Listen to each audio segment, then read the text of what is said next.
আসসালামু আলাইকুম everyone. AutoCAD 3D Bangla টিউটোরিয়ালে আপনাদের সবাইকে স্বাগতম। আজকের ভিডিওর টপিক হচ্ছে সলিড এডিটিং। সলিড এডিটিং এর কিছু অংশ নিয়ে আমরা বিগত ক্লাসে আলোচনা করেছিলাম। যারা ভিডিওটি দেখেননি তারা ভিডিওটি দেখে আসবেন। ডিসক্রিপশন বক্সে আগের ভিডিওগুলোর লিংক দেওয়া থাকবে।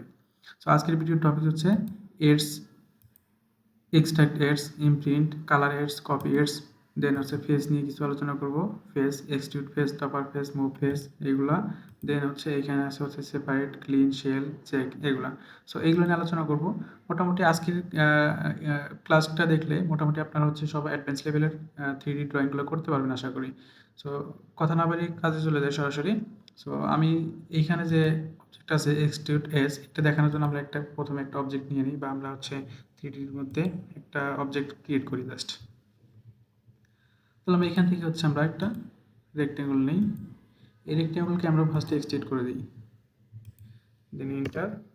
দেখে নিই, এটা হচ্ছে আপনার 3D অবজেক্ট, এর 2D ওয়ার ফ্রেমে আছে। সো এখান থেকে আমরা যাব হচ্ছে শেডেডে, তাহলে আমরা 3D অবজেক্টটি দেখতে পারবো। আচ্ছা, এবার হচ্ছে আমরা যদি এটা দেখতে চাই যে এক্সট্রাক্ট এজ কীভাবে করে, আমাদের এখানে যে অবজেক্ট আছে, অবজেক্টের একটা এডস আছে, যেমন এই যে লাইনগুলো যেটা, এটা হচ্ছে এডস। সো এডসটাকে আমরা পৃথক করবো, এক্সট্রাক্ট করবো। সেটার জন্য আমরা জাস্ট কী করবো, প্রথমে হচ্ছে এক্সট্রাক্ট এজে ক্লিক করবো, দেন হচ্ছে সলিড অবজেক্টে ক্লিক করবো, দেন ইন্টারফেস করবো। ইন্টারফেস করার পরে আমরা যাবো হচ্ছে এখানে তারপর আমরা যদি এটা মুভ করি, তাহলে দেখবো যে এই লেখাটা মানে আমাদের হচ্ছে এই এডসটা রয়ে গেছে এখানে, আর এখানে আমার 3D সলিড অবজেক্টটা আমার এখানে চলে গেছে। সো এভাবে আমরা সেপারেট করে নিতে পারি। দেন হচ্ছে পরবর্তীতে আছে হচ্ছে ইমপ্রিন্ট। ইমপ্রিন্টটা হচ্ছে ছাপ। আমরা যেটা মনে করি কোনো একটা অবজেক্টের উপর আমরা যদি ছাপ দিতে চাই বা প্রিন্ট করতে চাই, তখন আমাদের ওটা বলে ইমপ্রিন্ট। হ্যাঁ, ধরেন এখানে আমার এই 3 যে অবজেক্ট আছে, অবজেক্টের এই পাশে একটা, এই পাশে একটা, এই পাশে একটা, আমি যদি ঘুরাই এটা, তাহলে দেখবো এ পাশ ও পাশ সব পাশে আসে। সো আমি চাচ্ছি যে এই পাশে একটা প্রিন্ট করতে, যেমন সার্কেল অথবা রেক্টেঙ্গল কিছু একটা ড্রয়িং করতে। সেই ক্ষেত্রে আমাকে ইমপ্রিন্ট ইউজ করতে হবে। যেমন এখান থেকে আমি যদি ইমপ্রিন্টে যাই, দেন আমাকে এখন বলতেছে select the surface object. So আমি এই পাশটা সিলেক্ট করতে চাচ্ছি, দেন এন্টার। এখন এখান থেকে আমরা ইমপ্রিন্টে যাব, দেন অবজেক্ট, ওকে। এখন যদি আমি একটা সার্কেল নিই এখান থেকে, যেমন এখান থেকে সার্কেল নিয়ে আমি জাস্ট এখানে ড্র করতে পারি। তারপর রেক্টেঙ্গল নিয়ে আমি এখান থেকে ড্র করতে পারি। আবার যদি চাই যে না এই পাশে ড্র করব, তাহলে আমি দিলাম পলিগন নিয়ে একটা, পলিগন নিয়ে 7 পলিগন নিয়ে জাস্ট আমি এখানে পলিগন ড্র করতে পারি। জাস্ট একটা অবজেক্টের উপরে ইমপ্রিন্ট আমরা এভাবে করতে পারি। আচ্ছা, এভাবে হচ্ছে আমরা ইমপ্রিন্ট করতে পারি। দেন হচ্ছে কালার এডসগুলো যেগুলো আছে, আমি যেগুলো এখানে এডস আলাদা করছি, আমি জাস্ট এই অবজেক্টের মধ্যে আমরা যদি এডসগুলো কালারিং করতে যাই, আমি একটা এখান থেকে আর একটা বক্স নিই। এই বক্সেরও আমাদের এডস আছে। সো এই বক্সের এই বিভিন্ন এডসগুলো কালারিং করতে যাই যদি, সেই ক্ষেত্রে আমাদের কালারিং এডস ক্লিক করতে হবে। ক্লিক করে আমাকে বলতেছে সিলেক্ট দ্য এডস। আমার এটা একটা এডস, এটা একটা এডস, এটা একটা এডস, আমার প্রত্যেকটা পাশে একটা একটু এডস আছে। তো এগুলো যদি আমি কালারিং করতে চাই, জাস্ট সিলেক্ট করে দেন এন্টার। এখন এখান থেকে যেকোনো একটা কালার দিতে পারি, আমি এখান থেকে রেড কালার করে দিই, দেন ওকে করে দিই, দেন এখান থেকে এক্সিট। জাস্ট ইন্টারফেস করলে আমাদের এক্সিট হয়ে যাবে, আবার এক্সিট। তাহলে আমাদের এটা কালার হয়ে গেছে, বাট আমরা কালার এখানে নিলে দেখতে পারবো, অথবা আমি যদি এখান থেকে ভিউ গিয়ে শেডেড থেকে আমরা যদি শেডেড ভিউ যাই, তাহলে দেখবো কালারটা সবসময় দেখা যাচ্ছে এভাবে। সো এইভাবে হচ্ছে আমরা কালার এক্সট্রা করতে পারি। এরপরে হচ্ছে আমরা আসবো হচ্ছে কপি এডস। আমরা কোনো একটা এডসকে কপি করে দূরে সরিয়ে নিতে পারি, বা এই অনুরূপ একটা অবজেক্ট তৈরি করতে আমাদের হচ্ছে আমাদের এডসটা কপি করা প্রয়োজন পড়তে পারে। সেই ক্ষেত্রে আমরা হচ্ছে কী করব, কপি এডসে যাব, কপি এডসে গিয়ে আমরা এডসটাকে সিলেক্ট করব, এই এডস আর এই এডসটা আমি কপি করব। দেন কপি করা শেষ হয়ে গেলে যে কটা আমরা কপি করবো, সেই কয়টা কপি করে আমি সিলেক্ট করার পরে জাস্ট ইন্টারফেস করব। ইন্টারফেস করার পর আমাদের একটা বেস ধরতে হবে, বেস ধরে আমরা জাস্ট সরাই নিলে এখানে রাখলে, দেন ইন্টার, আবার ইন্টার, তাহলে আমরা দেখবো যে এই এডসগুলো কপি হয়ে গেছে। সো এইভাবে আমরা এডসগুলো কপি করতে পারি। আশা করি এই টপিক্সটা আপনারা ক্লিয়ার এডস নিয়ে। এরপর আসে হচ্ছে ফেজে। ফেজের যত অবজেক্টগুলো আছে, মানে সলিড এডিটিংগুলো আছে, সবগুলো আমি আস্তে আস্তে দেখবো। সো আজকের ভিডিও একটু লম্বা হয়ে যাবে, সবাই আপনারা ধৈর্য ধরে দেখলে আশা করি উপকৃত হবেন। আমরা প্রথমে এটা দেখার জন্য আমি জাস্ট এগুলা ডিলিট করি অথবা রাখি, সমস্যা নেই, থাকবো। এখান থেকে একটা বক্স নেই, এটা একটা আমাদের থ্রি ডি অবজেক্ট। এই অবজেক্টের ফেজ আছে, ফেজ হচ্ছে এ একটা ফেজ, এ একটা ফেজ, প্রত্যেকটা সাইডে একটা করে ফেজ আছে। সো এই ফেজগুলো এডিটিং করার জন্য এক্সট্রুড ফেজ মানে হচ্ছে আমরা কোনো একটা ফেজকে বর্ধিত করতে চাইলে তখন আমরা এক্সট্রুড ফেজটা নিব। যেমন এক্সট্রুড ফেজ নিই, আমি যদি এই পাশটা বর্ধিত করতে চাই, ফেজটা সিলেক্ট করার পরে দেন ইন্টারফেস করব। এরপরে এদিকে ডিস্টেন্স কতটুকু ডিস্টেন্সে বাড়াবো সেটা আমরা দেবো। যেমন এখানে 2 ভ্যালু ডিস্টেন্স আমি বাড়াবো।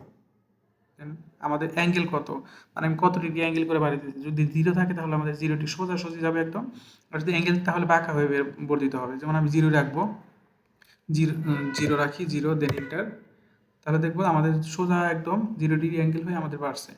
সো আমি এখন এখান থেকে ইন্টারপ্রেস করে বের হয়ে যাই। আমি কন্ট্রোল জেড দিই, আমি আবার দেখাই মানে অ্যাঙ্গেলটা বেশি দিলে বা অ্যাঙ্গেলের ভ্যালু দিলে কী হয় ব্যাপারটা। সো আমি আবার এখান থেকে এক্সট্রুড ফেজে যাব, এক্সট্রুড ফেজে গিয়ে এটা ক্লিক করি, দেন ইন্টারফেস করি, ভ্যালু দিলাম হচ্ছে 2, দেন এন্টার।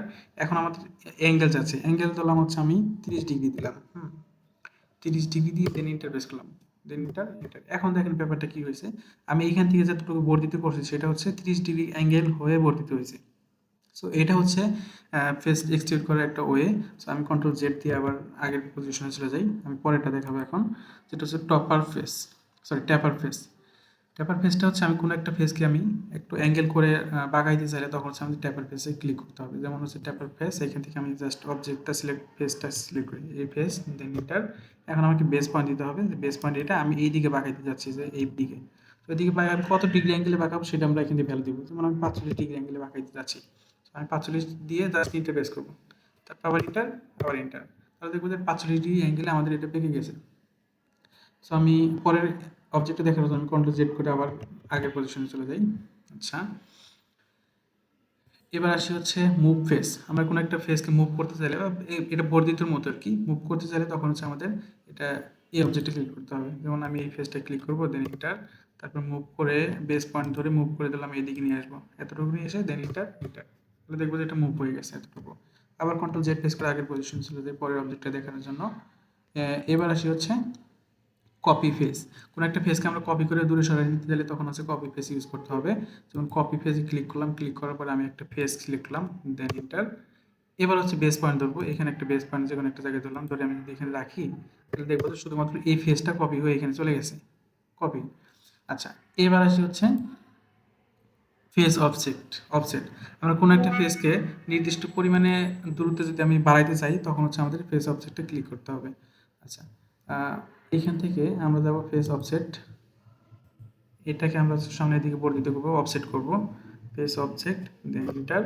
এখন এটা ধরলাম হচ্ছে আমরা 3 ভ্যালুতে আমরা হচ্ছে অফসেট করবো, দেন এন্টার। জাস্ট 3 একক পরিমাণ আমাদের দিকে ডিস্টেন্স চলে আসছে, then enter. Double enter press করলে কাজ শেষ। আচ্ছা, এরপরের অবজেক্টটা হচ্ছে রোটেট ফেস। আমরা কোনো একটা ফেসকে যদি রোটেট করতে চাই তাহলে কিন্তু অটোমেটিকলি আমাদের অবজেক্টটাই চেঞ্জ হয়ে যাবে আর কি। এখান থেকে একটা অবজেক্ট নিলাম, অবজেক্ট নিয়ে এইখান থেকে যদি আমরা রোটেট ফেজে যাই, যেমন আমি এই ফেজটাকে রোটেট করতে চাচ্ছি, দেন এন্টার। এখন হচ্ছে সিসিতে এক্সিস্ট পয়েন্ট আপনার একটা ধরি, এখানে একটা এক্সিস্ট পয়েন্ট দিলাম, ধরে আমি জাস্ট এদিকে আমি রোটেট করতে চাচ্ছি, কত ডিগ্রি রোটেশনের অ্যাঙ্গেল চাচ্ছি। যেমন আমি এখান থেকে 20 ডিগ্রি দিতে যাচ্ছি, 20 মিটার, তাহলে 20 ডিগ্রি অ্যাঙ্গেলে রোটেট হয়ে গেছে। এটা আমাদের এই ফেজটা 20 ডিগ্রি অ্যাঙ্গেলে রোটেট এদিকে হয়ে গেছে। ওকে, এবার আসি হচ্ছে আরেকটা অবজেক্ট, কালার ফেস। কোনো একটা ফেসকে যদি কালারিং করতে চাই সেক্ষেত্রে আমাদের কালার ফেস অবজেক্টটা সিলেক্ট করতে হবে। যেমন আমি এই ফেসটাকে কালার করতে চাচ্ছি, ওকে, আমি এই ফেসটাকে কালার করব। তাহলে আমরা যাব কোথায়, এইখান থেকে কালার ফেসে গিয়ে আমি জাস্ট যে কোনো একটা ফেস সিলেক্ট করব, সিলেক্ট করে দেন ইন্টারফেস করবো। এখন কালার এখান থেকে দিতে পারবো, যেমন গ্রিন কালারটা সিলেক্ট করি, দেন ওকে করে দিই, এটা হচ্ছে গ্রিন কালার হয়ে গেছে এই ফেসটা। আমি এই ফেসটা যদি অন্য কোনো কালার করতে চাই তাহলে আমাকে আবার যেতে হবে এখান থেকে কালার পেজ, দেন আমি এই পেজটা সিলেক্ট করলাম, দেন ইন্টারফেস করব, এখান থেকে আমি লাল কালার করে দিই, দেন ওকে।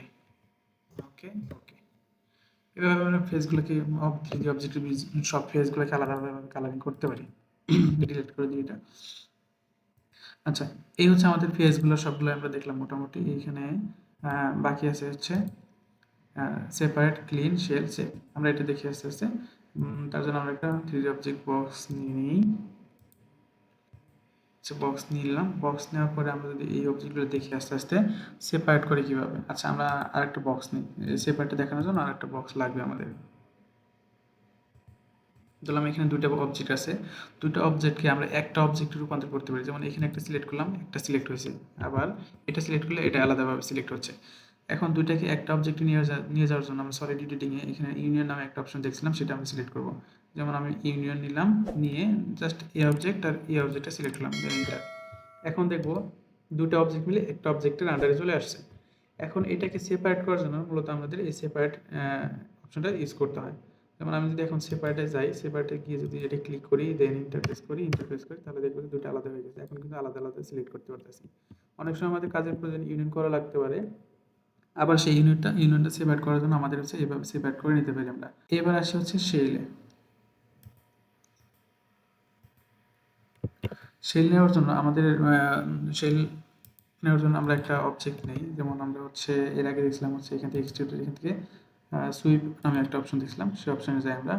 এখন ধরলাম একটা পলিলাইন নিই, একটা পলিলাইন। এই পলিলাইনের আন্ডারে আমরা হচ্ছে একটা সুইপ করবো, হচ্ছে একটা সার্কেল।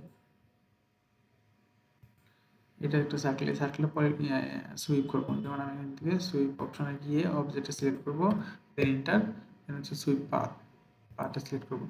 একটা পাইপের মতো হয়ে গেছে, বাট এটা সলিড পাইপ, ভিতরে কোনো ফাঁকা জায়গা নেই।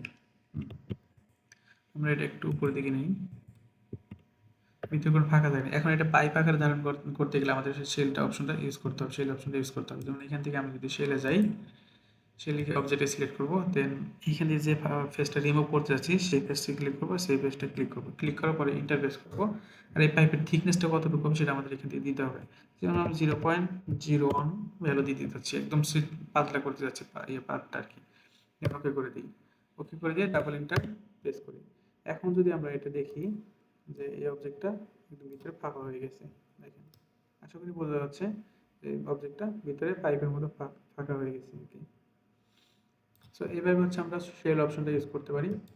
এরপর সে চেকে মূলত আমরা হচ্ছে এই অবজেক্ট কী ধরনের অবজেক্ট, 3D নাকি সলিড না কীরকম, মানে আমাদের এটা কী অবজেক্ট আছে সেই অবজেক্ট আমরা এখান থেকে দেখতে পারি আর কি। সো আমরা যদি দেখি এখান থেকে কিছু অবজেক্ট আছে, সেই অবজেক্টগুলো আমরা যদি চেক দিই, যে এখান থেকে চেকে গিয়ে আমরা যদি এই অবজেক্টে ক্লিক করি, এখান থেকে আমাদের দেখাবে select the 3D object, this object is valid shape manager